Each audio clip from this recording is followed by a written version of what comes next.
Good evening, everyone. Welcome to the channel. Before I begin, here are my disclaimers. Today I am going to give you an update about CARTRS Inc. quarterly report. Carter's Inc. offers a wide range of products and services through its various brands. The company provides children's wear and related products under the following categories: clothing, bodysuits, layette essentials, sleep and play, pants, tops and t-shirts, multi-piece sets, dresses and sleepwear playclothes, denim jeans, overalls, core bottoms, knit tops, t-shirts, and layering pieces, Oshkosh brand kids bags, Skip Hop brand home gear, bedding, home decor, cribs and baby furniture, diaper bags, footwear, gift sets, hair accessories, jewelry, outerwear, paper goods, socks, shoes, swimwear, and toys. The company operates through various channels, including wholesale locations, department stores, national chain, and specialty retailers, retail stores, e-commerce websites, Carters.com, Oshkosh.com, Skifop.com, mobile application, international wholesale accounts and licensees. Carter's Inc. stock price drop. A confluence of negative factors. Carter's Inc. has seen its stock price plummet by over 37.76% in the past year due to a combination of negative news and financial developments. The company's profitability has been impacted by rising costs, including higher tariff costs that have led to a decrease in gross margin. Declining profitability and missed financial expectations have also contributed to the decline, with adjusted operating income falling by 48.9% in Q3 2025.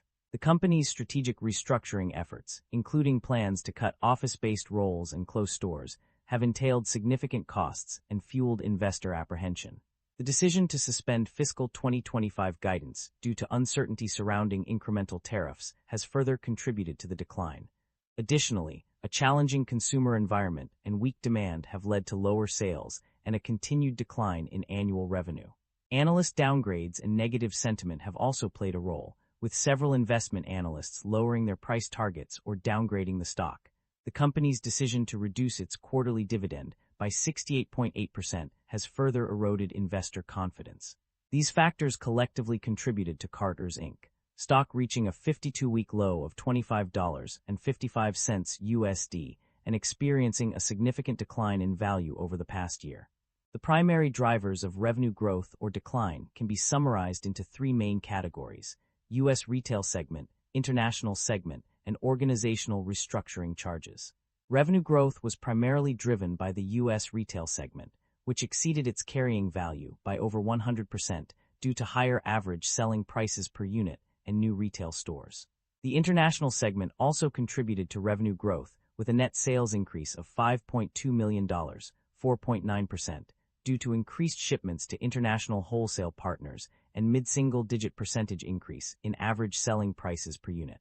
On the other hand, revenue decline was primarily driven by the U.S. wholesale segment, which experienced decreased sales of Simple Joys brand due to changes in business model and units sold decreasing by a mid-single-digit percentage.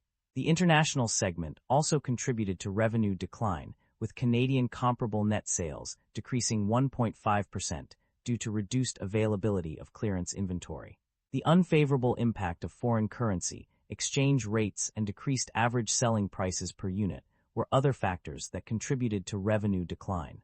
Net income and profit margins have undergone significant changes over the past period. Net income has decreased by as much as 80% from $58,320 to $11,593, while profit margins have also declined.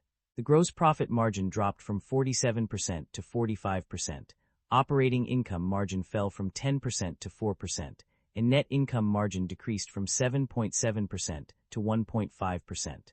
The main reasons for these changes are attributed to various factors, including a decrease in net cash provided by operating activities, an increase in provision for credit losses, higher product costs due to incremental tariffs, and organizational restructuring costs. However, the company has also achieved cost savings from its restructuring efforts, estimated at $35 million annually.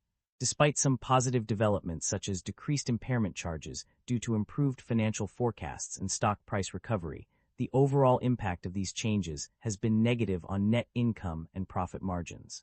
The company's financial performance indicates a significant milestone in its growth trajectory.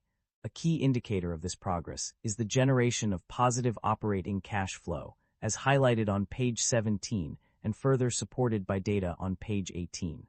This achievement signifies that the company has successfully managed its expenses and investments to produce a surplus of cash from its core operations.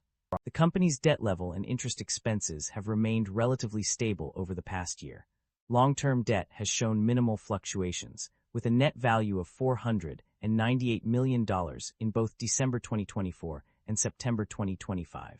Interest expenses have decreased slightly, from $1,218,000 in 2024 to $1,253,000 in 2025, resulting in a decrease of $35,000 or minus 2.8%.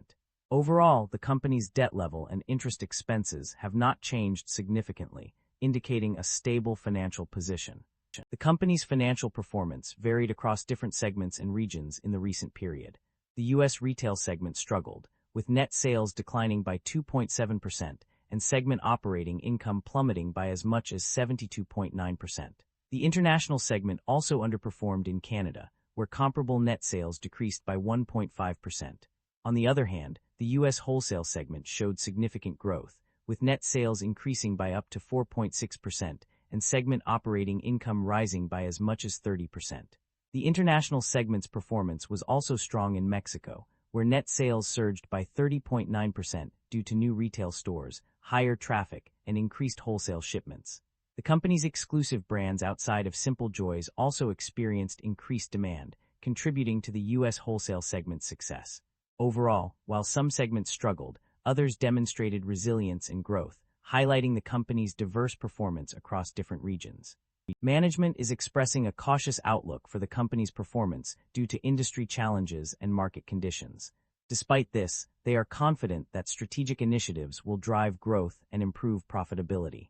Key strategies include improving segment performance, enhancing operating models, right-sizing cost structures, and investing in foundational investments to drive long-term growth. The company expects to face challenges from tariffs, which are expected to have a net unfavorable impact on pre-tax income of $35–35 million in Q4 2025. However, management is pursuing actions to mitigate this impact through changes to product assortments, cost sharing with vendors, and raising prices. Management also highlighted the importance of stabilizing business performance by revising product assortments, marketing investments, pricing strategies, and mitigating tariff impact. The company expects reduced demand for its Simple Joys brand to continue into fiscal 2026, but plans to address this through changes in its business model. Mattel's acquisitions and divestitures overview. Mattel has made strategic acquisitions to expand its product offerings and presence in the market. Notably, the company acquired Oshkosh in 2005 and Skip Hop in 2017. These acquisitions have likely contributed to Mattel's growth and diversification. On the other hand, Mattel has also engaged in divestitures to optimize its portfolio and focus on high-margin businesses. The company plans to close approximately 150 low-margin stores in North America between fiscal years 2025 and 2028, primarily at lease expiration. This strategic move aims to improve profitability and streamline operations. The company's financial summary reveals that it has engaged in both dividend payments and share buybacks. Specifically, the company has paid out $28,835 in dividends, as noted on page 12 of the report. Additionally, the company has also utilized its funds to purchase back shares worth $274,535, further indicating a commitment to shareholder value creation through both cash distribution and equity reduction. Concerns about inventory buildup and supply chain disruption are evident in the financial summary. Inventory levels have increased significantly, with finished goods inventories rising by $153,817 from December 28, 2024 to September 27, 2025. Unredeemed gift cards worth $25,318 also indicate potential inventory buildup. Supply chain disruptions are another major concern, driven by increased transportation and freight costs, potential tariffs, and reduced visibility in the U.S. Wholesale segment. Incremental tariffs have led to a low teens % increase in average cost per unit sold, further exacerbating supply chain issues.